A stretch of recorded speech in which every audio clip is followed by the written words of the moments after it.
The number of drunk driving arrests involving women is climbing. Female DUI cases in the U.S. have doubled in the last 30 years. Good Morning Cincinnati's Sheila Gray shows us what's behind this very scary trend. And her daughter's going to be coming out pretty soon, and we don't want her driving her daughter home. Concerned parents call 911 when a mother shows up drunk at school to pick up her daughter. She thinks she ordered some food and tried to pay with a VIP pass through the Harem Strip Club. Another mother arrested at a fast food drive-thru with her 2 kids in the car. This recent report from the Traffic Injury Research Foundation shows they're part of a dramatic increase in the number of women arrested for drunk driving. Just in the last decade, up nearly 30%.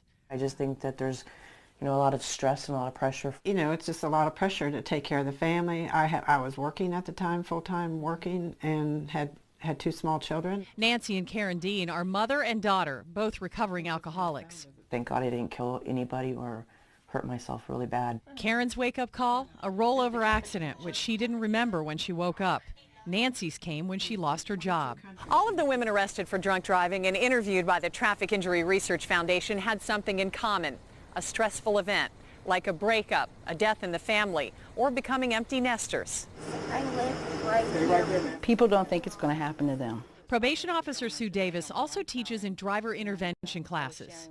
I've had, parents that have been embarrassed because they have teenage children and they don't want them to know. She, too, is a recovering alcoholic. I see the havoc that it causes, and it ripples through the whole family. More than half of the women in the study were single, separated, or divorced. Women usually don't like to ask for help. We like to do it ourselves. We can do it, we can do it, we can do it. I can do this alone, and I can't. Nancy and Karen got help. They credit their recovery to a 12-step program, which they take to women behind bars. I see the women in the prisons and in the jails and stuff, and it just makes me grateful that I'm here today, that I can go and say, I know how you feel. I know what you're going through. I think it's because of the support that you find in the 12-step meetings, that you realize you're not so unique, that there's other people that share their experience and strength and hope. Davis says recovery rates are much higher when treatment is paired with a 12-step program.